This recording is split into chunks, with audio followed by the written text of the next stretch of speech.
سورۃ الحاقہ بسم اللہ الرحمن الرحیم، شروع اللہ کے نام سے جو بے انتہا مہربان نہایت رحم فرمانے والا ہے۔ الحاقہ ملحاقہ وما ادراک ملحاقہ، حق ہونے والی، کیا ہے وہ حق ہونے والی اور تم کیا جانو کیا ہے وہ حق ہونے والی، یعنی وہ واقعہ جسے واقعی پیش آنا ہے، لازمی طور پر سامنے آنا ہے۔ وہ کون سا واقعہ ہے؟ وہ قیامت کا واقعہ ہے، وہ قیامت کا دن ہے جو بالکل سچا وعدہ ہے، سچی بات ہے۔ لیکن بہت سی قوموں نے اس دن کے آنے کو جھٹلا دیا۔ فرمایا کذبت ثمود وعاد بالقارعہ، ثمود اور عاد نے اس اچانک ٹوٹ پڑنے والی آفت کو جھٹلا دیا۔ قارعہ بھی قیامت کے ناموں میں سے ایک نام ہے، ٹھوکنے، کوٹنے، کھڑکھڑا دینے والی، ایک چیز کو دوسری چیز پہ مارنے والی، ایک قیامت کے دن کا نقشہ پیش کیا جا رہا ہے اس کے لفظ کے اندر ہی۔ تو سمود ایک حادثے سے ہلاک کیے گئے، یعنی جن قوموں نے بھی قیامت کا انکار کیا ان کو دنیا میں سخت مصیبت کا سامنا کرنا پڑا گزشتہ اقوام میں سے۔ اور عاد ایک بڑی شدید طوفانی آندھی سے تباہ کیے گئے۔ اللہ تعالیٰ نے اس کو مسلسل 7 رات اور 8 دن ان پہ مسلط رکھا۔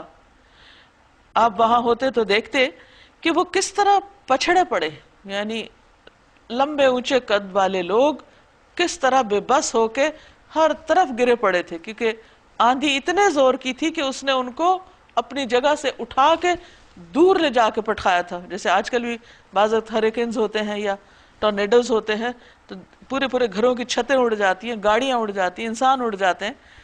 تو یہاں ان کے ساتھ بھی یہی ہوا۔ آپ وہاں ہوتے تو دیکھتے کہ وہ وہاں اس طرح پچھڑے پڑے ہیں جیسے وہ کھجور کے بوسیدہ تنے ہوں۔ اب کیا ان میں سے تمہیں کوئی باقی بچا نظر آتا ہے؟ یعنی ان کی پوری پوری نسل تباہ ہو گئی۔ اور اسی خطا عظیم کا ارتکاب فرعون اور اس سے پہلے کے لوگوں نے اور تلپٹ ہو جانے والی بستیوں یعنی قوم لوط نے کیا۔ ان سب نے اپنے رب کے رسول کی بات نہ مانی تو اس نے ان کو بڑی سختی کے ساتھ پکڑا۔ جب پانی کا طوفان حد سے گزر گیا، اشارہ ہے طوفان نوح کی طرف، تو ہم نے تم کو کشتی میں سوار کر دیا تاکہ اس واقعے کو تمہارے لیے ایک سبق آموز یادگار بنا دیں اور یاد رکھنے والے کان اس کی یاد محفوظ رکھیں، یعنی سنی انسنی نہ کر دیں۔ فَإِذَا نُفِخَ فِي الصُّورِ نَفْخَةٌ وَاحِدَةٌ، پھر جب ایک دفعہ سور میں پھونک مار دی جائے گی، وَحُمِلَتِ الْأَرْضُ وَالْجِبَالُ فَدُكَّتَا دَكَّةً وَاحِدَةً، اور زمین اور پہاڑوں کو اٹھا کر ایک ہی چوٹ میں ریزہ ریزہ کر دیا جائے گا۔ فَيَوْمَئِذٍ وَقَعَتِ الْوَاقِعَةُ وَانشَقَّتِ السَّمَاءُ فَهِيَ يَوْمَئِذٍ وَاهِيَةٌ، اس دن آسمان پھٹے گا اور اس کی بندش ڈھیلی پڑ جائے گی۔ وَالْمَلَكُ عَلَىٰ أَرْجَائِهَا، فرشتے اس کے اطراف و جوانب میں ہوں گے۔ وَيَحْمِلُ عَرْشَ رَبِّكَ فَوْقَهُمْ يَوْمَئِذٍ ثَمَانِيَةٌ، اور 8 فرشتے اس روز تیرے رب کا عرش اپنے اوپر اٹھائے ہوئے ہوں گے۔ وہ دن ہوگا جب تم لوگ پیش کیے جاؤ گے، تمہارا کوئی راز بھی چھپا نہ رہ جائے گا۔ یعنی وہ دن اس لیے آئے گا تاکہ ہر انسان کا کیا دھرا اس کے سامنے آ جائے، چاہے اس نے لوگوں کے سامنے کیا یا چھپ کر کیا۔ فَأَمَّا مَنْ أُوتِيَ كِتَابَهُ بِيَمِينِهِ فَيَقُولُ هَاؤُمُ اقْرَءُوا كِتَابِيَهْ، اس وقت جس کا نامہ اعمال اس کے سیدھے ہاتھ میں دیا جائے گا، وہ کہے گا لو دیکھو پڑھو میرا نامہ اعمال، میں سمجھتا تھا کہ مجھے ضرور اپنا حساب ملنے والا ہے۔ مومن کو قیامت کے دن اپنے رب کے قریب کیا جائے گا، یہاں تک کہ پروردگار اس کو پردے میں کرے گا، پھر اس کو اس کے گناہ یاد دلائے گا، پھر اس سے کہے گا کیا تم مانتے ہو؟ وہ کہے گا اے میرے رب میں اعتراف کرتا ہوں۔ اللہ تعالیٰ فرمائے گا میں نے دنیا میں بھی تیرے گناہوں پر پردہ ڈالا تھا، آج میں تیرے گناہ بخش دوں گا۔ پھر اس کی نیکیوں یا صحیفہ یا کتاب اس کے دائیں ہاتھ میں دے دی جائے گی۔ پس وہ دل پسند عیش میں ہوگا، عالی مقام جنت میں، جس کے پھلوں کے گچھے جھکے پڑ رہے ہوں گے، یعنی اس کے ہاتھوں کے قریب ہوں گے، ہاتھوں کی پہنچ میں ہوں گے۔ ایسے لوگوں سے کہا جائے گا مزے سے کھاؤ اور پیو اپنے ان اعمال کے بدلے جو تم نے گزرے ہوئے دنوں میں کیے ہیں، یعنی اس کی قیمت تم ادا کر کے آئے ہو۔ وَأَمَّا مَنْ أُوتِيَ كِتَابَهُ بِشِمَالِهِ، اور جس کا نامہ اعمال اس کے بائیں ہاتھ میں دیا جائے گا، فَيَقُولُ يَا لَيْتَنِي لَمْ أُوتَ كِتَابِيَا، وہ کہے گا کاش میرا اعمال نامہ مجھے نہ دیا گیا ہوتا، کاش یہ میرے ہاتھ میں نہ آتا، کیونکہ وہ سخت شرمندگی کا باعث ہوگا۔ وَلَمْ أَدْرِ مَا حِسَابِيَا، میں نہ جانتا کہ میرا حساب کیا ہے۔ یا لیتہا کانت القاضیہ، کاش میری موت جو دنیا میں آئی تھی فیصلہ کن ہوتی۔ ما اغنی عنی مالیہ، آج میرا مال میرے کچھ کام نہ آیا۔ ہلک عنی سلطانیہ، میرا سارا اقتدار ختم ہو گیا۔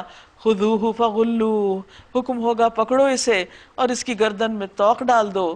ثم الجحیم صلوہ، پھر اسے جہنم میں جھونک دو۔ ثم فی سلسلۃ ذرعها 70 ذراعا فاسلکوہ، پھر اس کو 70 ہاتھ لمبی زنجیر میں جکڑ دو۔ یعنی اہل جہنم کو زنجیروں سے جکڑا ہوا ہوگا اور 70 گز لمبی زنجیر، تاکہ وہ ادھر ادھر موو بھی نہ کر سکے۔ آپ نے دیکھا ہوگا کہ جب انسان کو کوئی تکلیف ہوتی ہے، اس کو آگ لگتی ہے، کچھ تو بھاگنا شروع کر دیتا ہے۔ اگر پاؤں میں زنجیریں پڑی ہوئی ہیں تو بھاگے تو گرے گا، وہیں بھاگ ہی نہیں سکے گا۔ ہاتھ بندھے ہوئے، جسم بندھا ہوا، تو یہ صرف جو بندھ کے تھوڑی دیر بیٹھنا ہی آپ دیکھیں کتنا مشکل ہوتا ہے، کہاں یہ کہ وہ اس آگ میں بندھے ہوئے ہوں کہ ادھر ادھر بھاگ بھی نہ سکیں۔ قصور کیا تھا ان کا جن کا یہ انجام ہوگا؟ نمبر 1، انہ کان لا یؤمن باللہ العظیم، یہ اللہ بزرگ و برتر پر ایمان نہ لاتا تھا، ایتھیسٹ تھا، ملحد تھا، اللہ کو نہیں مانتا تھا، وہ سمجھتا تھا کہ یہ دنیا ایسے خود ہی بن گئی۔ یہ انجام ہے اس کا جو اپنے رب کو نہ مانے۔ دوسرا قصور، ولا یحض علی طعام المسکین، اور مسکین کو کھانا کھلانے کی ترغیب نہیں دیتا تھا۔ یعنی یہ نہیں کہا جا مسکین کو خود نہیں کھانا کھلاتا تھا، خود کھلانے کے علاوہ ایک اور کام بھی ہے، اور وہ ہے دوسروں کو توجہ دلانا کہ تم بھی کھلاؤ۔ تو اس کا یہ جرم تھا کہ اس کے آس پاس بھوکے لوگ تھے، ضرورت مند لوگ تھے، اور وہ ان کے لیے کچھ بھی کوشش نہیں کرتا تھا، یعنی ان کی ضروریات پورا کرنے کی۔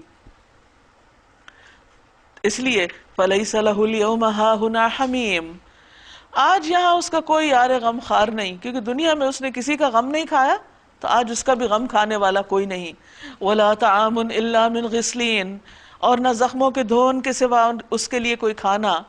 لَا يَأْكُلُهُ إِلَّا الْخَاطِئُونَ، جسے خطا کاروں کے سوا کوئی نہیں کھاتا۔ اور غسلین کیا ہے؟ زخموں کی پیپ اور کچلہو اور گندگی جو نکل نکل کے ان کے جسموں سے ایک کونے میں جا جمع ہوگی، اور وہیں سے ان کو کہا جائے گا یہی پی لو جب پیاس لگے۔ پس نہیں، میں قسم کھاتا ہوں ان چیزوں کی بھی جو تم دیکھتے ہو اور ان کی بھی جو تم نہیں دیکھتے۔ یہ ایک رسول کریم کا قول ہے، کسی شاعر کا قول نہیں، تم لوگ کم ہی ایمان لاتے ہو۔ ولا بقول کاہن، یہ کسی کاہن کا قول نہیں، تم لوگ کم ہی غور کرتے ہو۔ تنزیل من رب العالمین، یہ رب العالمین کی طرف سے نازل ہوا ہے۔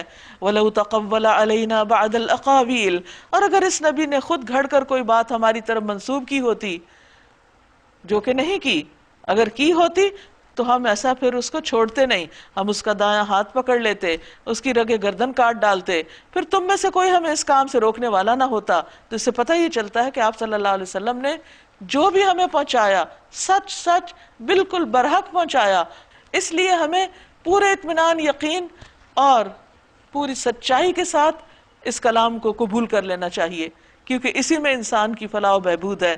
وَإِنَّهُ لَتَذْكِرَةٌ لِّلْمُتَّقِينَ، اور بے شک وہ البتہ ایک تذکرہ ہے، نصیحت ہے اللہ سے ڈرنے والوں کے لیے۔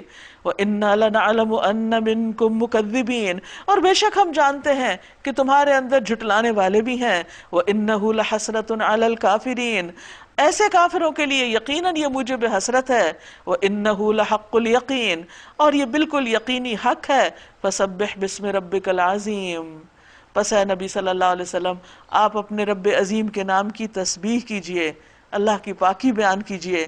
اگر کوئی نہیں مانتا تو وہ خود اپنے انکار کا ذمہ دار ہے۔